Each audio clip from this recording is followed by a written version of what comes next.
You know, we have tons of toys to sell. You do. The Berenstain bears and the eager beavers. I wonder what this one's going to be about. We saw like a tons. We saw in my youth months. Things aren't the same at the bears anymore. Some busy new neighbors have moved in next door. Wonder who the busy people are. Heavy bites? Busy beavers is what what they are? It was quite a relaxed afternoon in the edge of the forest where Bear family lived. Too relaxed to a mama's way of thinking. Papa Bear was snoozing in his hammock. Sister was playing jacks, and Brother Bear was practicing paddleball. Papa, she said, shaking the hammock, there's work to be done. The steps need fixing, there's loose bark around the front door, and we're losing a shutter. Uh-oh. You see the shutters falling off there? Say, no worries, he's happy. Oh, thank you, baby. For giving me hugs. I love you. Later, my dear, later, mumbled Papa. Mama looked at the cubs. And don't you have homework to do, she asked. We'll get to it, they said. That's when Sister noticed what was happening across the road. Look, she cried. Mr. Skunk's putting a for sale sign on his house. The Bear family had been pretty nervous when he moved in. Folks tend to be nervous about skunks. But he turned out to be a very good neighbor, and the bears would miss him. Who will be moving in? Brother asked as they helped him load his belongings into his truck. The house was too much for small bears.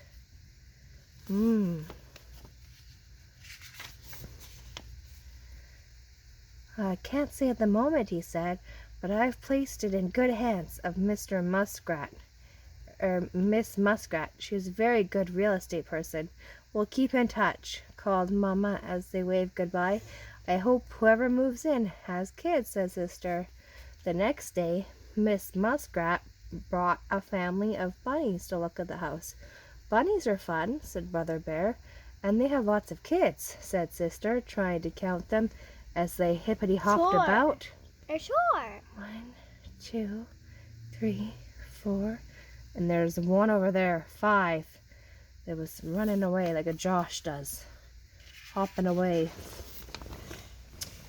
Nice place, said Mr. Bunny, but much too small for our growing family.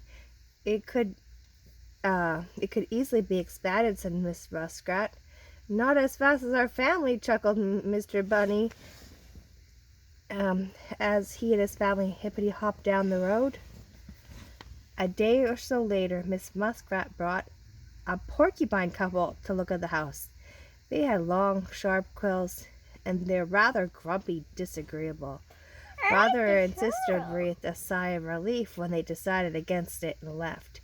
They weren't very friendly, said Sister. Porcupines tend to be a little bit pricky, explained Mrs. Muskrat. Later that week, when the Bear family gathered in the kitchen, Mama announced there's a new family in the empty house, a couple with one youngster. Look at those funny tails, said Sister. I bet they're a great paddleball, commented Brother. Oh, beavers, said Papa, and it looks like they're making a deal for the house. What's the matter with beavers? Asked Brother. Plenty, said Papa. The hardest working critters known to nature. Bunch of hard workaholics. They're not called eager beavers for nothing. Oh, they work a lot. That's good. They get things done.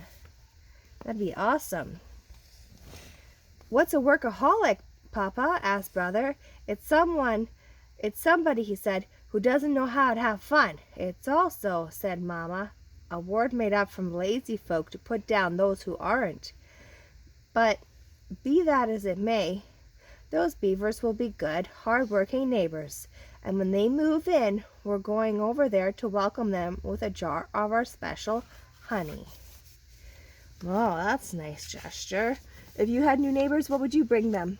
A toy. A toy, that's a great idea.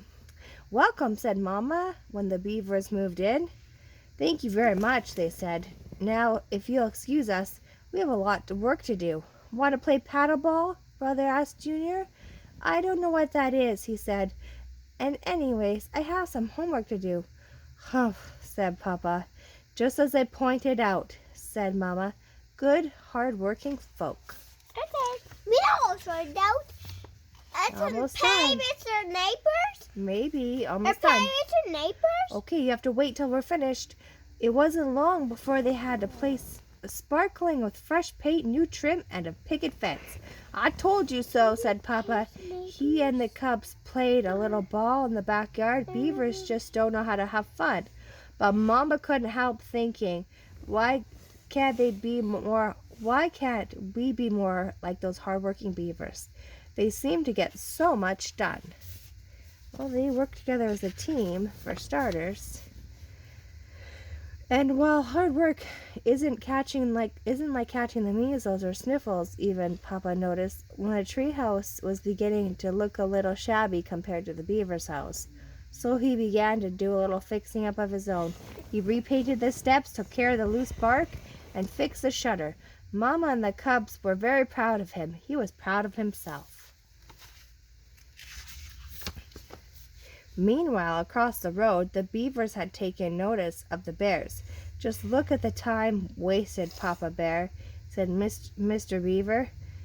He worked on a new bird bath. Doesn't he have anything better to do than play with his cubs? But Mrs. Beaver couldn't help thinking, why can't we be more like those fun-loving bears? They seem to have so much fun. As Mr. Beaver watched Papa and the cubs play, a strange feeling came over him. Maybe having fun was catching. Junior, he said, laying down his tools, how about you and me play a little game of checkers? What about the bird bath and my homework? Asked Junior. The birds can wait a bit longer for their bath, as he said, and he set up the checkers for Junior's table. And homework doesn't spoil your move. Hey, look at that, would you? Said Papa Bear. I guess those beavers do know how to have little fun once in a while. The bears and the beavers became friends as well as neighbors. They learned a lot from each other. The beavers learned how to have fun once in a while. The bears learned to not put off until tomorrow what they should have done the day before yesterday. Eventually, Brother Bear taught Junior Beaver how to play paddleball. He turned out to be a terrific player. The end.